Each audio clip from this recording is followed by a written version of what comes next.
நம்ம எப்பவுமே நிறைய ப்ளவுஸ் வந்து ஸ்டிச் பண்ணுவோம். இப்போ வந்து தைக்கிறவங்க அப்படின்னா, இந்த மாதிரி சின்ன சின்ன விஷயங்கள நீங்க ஃபாலோ பண்ணியிருக்கீங்களா? அப்படின்றத வந்து நீங்க பாருங்கள். இந்த வீடியோவை ஸ்கிப் பண்ணாம பாருங்கள். இதில் வந்து பார்த்தீங்கன்னா, நிறைய சின்ன சின்ன டிப்ஸும் நான் சொல்லியிருப்பேன். ப்ளவுஸுக்கு தேவையான 5 முக்கியமான குறிப்பு வந்து இதெல்லாம் நீங்கள் ஃபாலோ பண்ணீங்க அப்படின்னா, நம்மக்கிட்ட கஸ்டமர் வந்து கண்டிப்பாக தேடி வருவாங்க. இது வந்து உங்களுக்கு யூஸ்ஃபுல்லாக இருக்கும் அப்படின்னு நினைக்கிறேன். வாங்க வீடியோக்குள்ளே போகலாம்.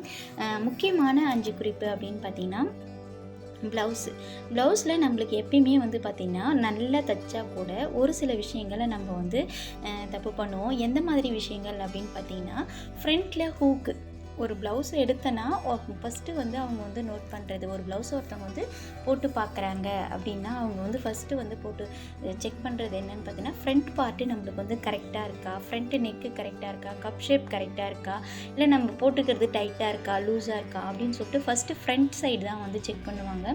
அதுக்கப்புறமேட்டா தான் ஷோல்டர் அண்டு பேக் நெக்கை செக் பண்ணுவாங்க. அப்புறம் தான் ஸ்லீவ்லாம் செக் பண்ணுவாங்க. இது வந்து நம்ம நார்மலாக நம்மளே வந்து நம்ம ஒரு கடையில் வந்து நம்ம வந்து ப்ளவுஸ் தைக்கிறோம் அப்படின்னா அதை வாங்கி போடுறோம். நம்மளே வந்து வாங்கி கொடுத்து ஃபஸ்ட்டு போட்டால் கூட நம்ம ஃபஸ்ட்டு என்ன செக் பண்ணுவோம்? ஃப்ரண்ட்டு தான் செக் பண்ணுவோம் இல்லையா? அப்போ எப்பயுமே ஃப்ரண்ட்டு சைடு ப்ளவுஸோட ஃப்ரண்ட் பார்ட்டை நம்ம கரெக்டாக தைச்சிருக்கணும். இதில் ஒரு சின்ன சின்ன விஷயங்களை நம்ம நோட் பண்ணனா போதும், அதுவும் வந்து பர்ஃபெக்டாக வந்தால் போதும். இப்போ பாருங்கள், இந்த ப்ளவுஸு நான் ஸ்டிச் பண்ண ப்ளவுஸ் தான். இது வந்து பார்த்திங்கன்னா கரெக்டாக ஈவனாக ரெண்டுமே கொக்கி பட்டியும் காஜா பட்டியும் கரெக்டாக இருக்கணும். அதே மாதிரி 2 சென்ட்ரு டாட்டு பிடிச்சிருக்கோம்ல, அந்த டாட்டும் கரெக்டாக இருக்கணும். அடுத்தது பட்டியோட நம்ம அந்த உயரம் வச்சுருக்கோம்ல, அதுவும் 2 சைடுமே வந்து கரெக்டாக இருக்கணும். அப்படி இருந்தால் பார்க்கக்குள்ள ஃபஸ்ட்டு வந்து ப்ளவுஸ் எப்படி இருக்கோ இல்லையோ அதை பார்க்கும்போது பர்ஃபெக்டாக ஃபினிஷிங்காக இருந்தாலே போதும். அந்த ப்ளவுஸு ஓரளவுக்கு கஸ்டமர் வந்து சாட்டிஸ்ஃபைட் ஆகிடுவாங்க.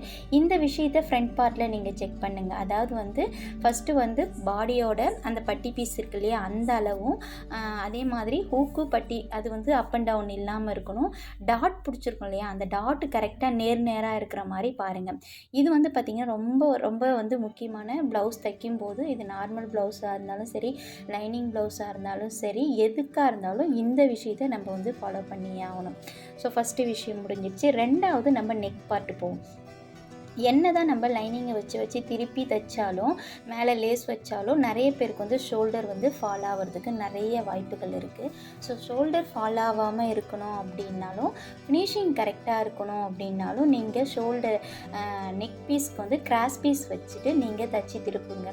நீங்கள் கேட்கலாம், நான் வந்துட்டு லைனிங்கை அப்படியே வச்சு தான்ப்பா திருப்புவேன், அப்போ வந்து எனக்கு வந்து ஈஸியாக வேலை வந்து கொஞ்சம் சீக்கிரமாக முடிகிற மாதிரி இருக்குது அப்படின்னு சொன்னால், நீங்கள் என்ன தான் அப்படி வந்து தைச்சி திருப்பினாலுமே ஒன்று உள்ளே வந்து கேன்வாஷ் பேப்பர் ஒட்டிட்டு வச்சு திருப்பினீங்க அப்படின்னா ப்ளவுஸ் வந்து ஓரளவுக்கு பார்க்க பர்ஃபெக்ட் ஃபினிஷிங்காக இருக்கும். உங்களுக்கு வந்து கழுத்து வந்து நம்மளோட அந்த டிசைன் இருக்கு இல்லையா, அப்போ எந்த நெக்கு வைக்கிறோமோ அந்த டிசைன் மாறாமல் இருக்கும்.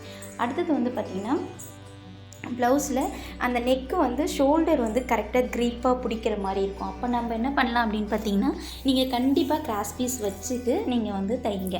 அப்போ வந்து பார்க்க வந்து ப்ளவுஸும் அழகாக இருக்கும்.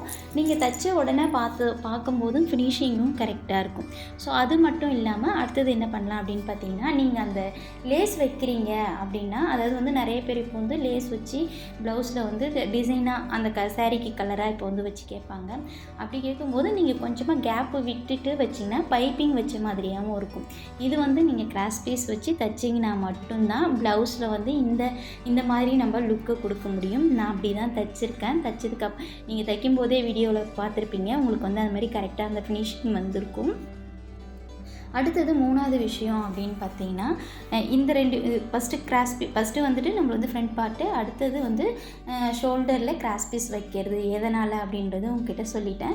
அடுத்தது வந்து பார்த்திங்கன்னா அளவு வந்து ஒரு முறைக்கு 2 தடவை நீங்கள் வந்து செக் பண்ணுங்கள். இப்போ வந்து பார்த்திங்கன்னா, நிறைய பேர் வந்துட்டு நம்ம அளவு ப்ளவுஸில் இருக்கிற மாதிரியே தைக்கணும் அப்படின்ற மாதிரி செக் பண்ணுவாங்க. அதுவும் கரெக்டு தான். பட் அளவு ப்ளவுஸ் வைக்கும்போது நம்மளுக்கு வந்து இந்த ஆம்கோல் கிட்ட அந்த டாட் வருது இல்லையா, அந்த டாட் ஓரளவுக்கு கரெக்டாக இருக்கான்னு பார்த்துக்குங்க. சம்டைம்ஸ் என்ன ஆகும்னு பார்த்தீங்கன்னா, அவங்க நம்மளுக்கு கொடுத்த அளவு ப்ளவுஸில் இருந்து நம்ம கொஞ்சம் மாறுபட்டு கொஞ்சம் இறக்கியோ இல்லை மேலேயோ வந்து அந்த டாட்டு பிடிச்சிருந்தோம் அப்படின்னா அவங்களுக்கே ஃபீல் ஆகும், இந்த இடத்த டாட் வந்து இங்கே இருக்கே, இது வந்து கொஞ்சம் தள்ளி வந்துடுச்சு இல்லை மேலே வந்துடுச்சு அப்படின்ட்டு சொல்லுவாங்க. ஸோ அந்த டாட் வந்து கரெக்டாக இருக்கான்னு நம்ம ஸ்லீவை சுற்றி அளப்போம் இல்லையா, அளக்கும் போது நீங்கள் செக் பண்ணிங்கன்னா போதும். நான் இப்போ வீடியோவில் காமிச்சிருப்பேன். அதை அளக்கும்போது கரெக்டாக பார்த்தீங்கன்னா அலோ ப்ளவுஸில் இருக்கிறதுக்கு நேராக தான் வந்துட்டு அந்த ஆம்கோல் கிட்ட இருக்கிற டாட்டு வரும். அதையும் நீங்கள் செக் பண்ணிக்கங்க. அதே மாதிரி அவங்களோட கையோட லூஸு, அவங்க வந்து ஃபஸ்ட்டு வந்து எப்படி வந்து கைக்கு லூஸ் கொடுத்துருக்காங்க அப்படின்னு பாருங்கள். நம்ம வந்து ப்ளவுஸ் வந்து டைட்டாக வேணும், அப்படி டைட்டாக இருக்கும், நம்ம கொஞ்சம் லூஸ் கொடுக்கலாம் அப்படின்ற மாதிரி. சம் பீப்புள்ஸ்க்கு வந்து பாடி வந்து கொஞ்சம் பெருசாக இருக்க மாதிரி இருக்கும், ஆம்கோல் கிட்ட கொஞ்சம் சின்னதாக இருக்க மாதிரி இருக்கும். அப்போ வந்து அவங்களோட பாடி ஷேப் வந்து டிஃப்ரெண்ட்டாக வர்றதுக்கு நிறைய வாய்ப்பு இருக்குது.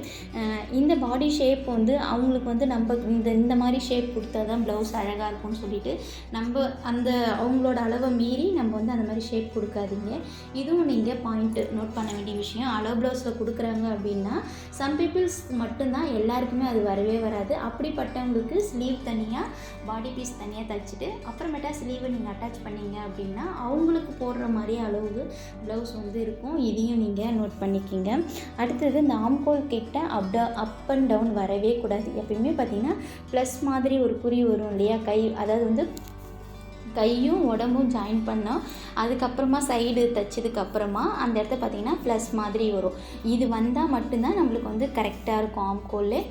ஸோ அதை வந்து செக் பண்ணிக்கிங்க. இது நீங்கள் 4வது டிப்ஸாக கூட எடுத்துக்கலாம். ஸோ இப்போ இந்த மாதிரி நீங்கள் அளவுகளை ஒவ்வொன்றுத்தையும் நீங்கள் செக் பண்ணுங்கள். அடுத்தது வந்து பார்த்திங்கன்னா முக்கியமாக அவங்களுக்கு வந்து செக் பண்ண வேண்டியது என்னென்னு பார்த்திங்கன்னா, லைனிங் ப்ளவுஸ் தைக்கிறீங்க அப்படின்னா லைனிங்கோட அந்த மெயின் பீஸோட கலரே மேட்ச் பண்ணி போடுங்க. இப்போ நான் உங்களுக்கு வீடியோவில் காமிச்சிருக்கேன் பாருங்கள், அதே கலர்லேயே தான் நான் வந்து லைனிங் போட்டிருப்பேன். ஆனால் பட்டி பீஸுக்கு காடா துணி வச்சுருக்கேன். அவங்களுக்கு வந்து கொஞ்சம் 46 இன்ச் அளவுள்ள ஒரு ப்ளவுஸு. ஸோ அவங்களுக்கு வந்து கொஞ்சம் காடா துணி வந்து கொஞ்சம் க்ரிப்பாக வச்சா அவங்களுக்கு வந்து ஷேப் வந்து நல்லாயிருக்கும் அப்படின்றதுக்காக, ரொம்ப தொங்கின மாதிரி தெரியாமல் அவங்களுக்கு வந்து கொஞ்சம் எடுப்பாக தெரியுன்றதுக்காக நான் வந்து காடா துணி வச்சுருக்கேன். ஸோ முக்கியமாக நீங்கள் வந்து இந்த மாதிரி வந்து தைக்கும்போது ஃபேண்ட் பிட்டோ இல்லை இது மாதிரி காடா துணி வந்து கிடச்சிதுன்னா வாங்கி வச்சுக்கோங்க.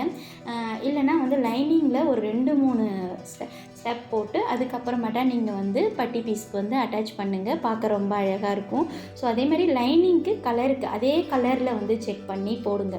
அடுத்தது வந்து பார்த்திங்கன்னா முக்கியமாக வந்து நம்ம ப்ளவுஸுக்கு மேட்சாக கலர் நூல் எடுத்து போடணும். கொஞ்சம் கூட சோம்பேறித்தனம் இல்லாமல் அந்த கலர் நூலை மேட்ச் பண்ணி நீங்கள் வச்சு தையுங்க. அப்போ தான் வந்து பார்த்திங்கன்னா நீங்கள் என்ன கழுத்து வந்து ஹெம்மிங் பண்ணாமல் மடித்து தைச்சிருந்தா கூட உங்களுக்கு வந்து அந்த கழுத்துக்கிட்ட வந்துட்டு உங்களுக்கு வந்து கலர் சேஞ்ச் ஆகாமல் இருக்கும். அதுக்கிட்ட கைக்கிட்டேயும் நீங்கள் உங்களுக்கு வந்து அந்த மாதிரி சேஞ்ச் ஆகாமல் இருக்கும்.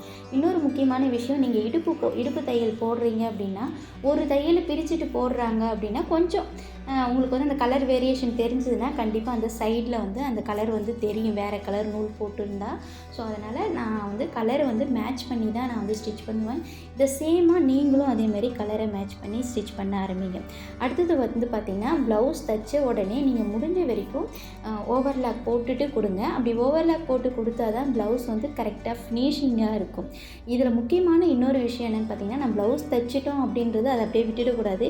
எங்கெல்லாம் குட்டி குட்டியாக நூல் இருக்கும் அந்த நூல் எல்லாத்தையும் கட் பண்ணுங்கள். அப்போ தான் ஒரு பர்ஃபெக்டான ஃபினிஷிங் கிடைக்கிறதுக்கு ஒரு நல்ல ஒரு இதுவாக இருக்கும். ப்ளவுஸில் எங்கேயுமே வந்து நூல் தொங்கவே விடாதீங்க. அப்போ தான் ப்ளவுஸ் நம்ம கஸ்டமர் கிட்ட கொடுக்கும்போது ஃபினிஷிங்காக இருக்கும். முடிஞ்ச வரைக்கும் ஒரு அயனிங் பண்ணி கொடுத்தீங்க அப்படின்னா இன்னும் பர்ஃபெக்டாக இருக்கும். இந்த மெத்தடெல்லாம் நீங்கள் ஃபாலோ பண்ணுங்கள். அதுவும் இல்லாமல் இந்த மாதிரி இந்த சின்ன சின்ன டிப்ஸ் எல்லாம் உங்களுக்கு வேணும் அப்படின்னா என்னோடய சேனலை சப்ஸ்கிரைப் பண்ணிவிட்டு கூடவே வர பெல் பட்டனையும் ப்ரெஸ் பண்ணிட்டீங்கன்னா நான் போடுற அடுத்தடுத்த வீடியோ உங்களுக்கு வந்து நோட்டிஃபிகேஷனில் காமிக்கும். நிறைய பேர் வீடியோ பார்க்குறீங்க, கொஞ்சம் லைக் பண்ணிவிட்டு பார்த்தீங்கன்னா அடுத்தடுத்த வீடியோ போடுறதுக்கு எனக்கு ஒரு மோட்டிவாக இருக்கும். இந்த மாதிரி சின்ன சின்ன டிப்ஸ் எல்லாம் வேணும் அப்படின்னாலும் யாருக்காவது வந்து தேவைப்பட்டது அப்படின்னா இந்த வீடியோவை நீங்கள் ஷேர் பண்ணி விடலாம். அப்படி ஷேர் பண்ணுறதுனால அவங்களுக்கும் இது யூஸ்ஃபுல்லாக இருக்கும். மேலும் ஒரு நல்ல வீடியோவில் சந்திப்போம். நன்றி, வணக்கம். இது வரைக்கும் இந்த வீடியோவை ஸ்கிப் பண்ணாமல் பார்த்துருந்தீங்க அப்படின்னா அந்த அனைத்து தோழிகளுக்கும் நன்றி. தேங்க்யூ.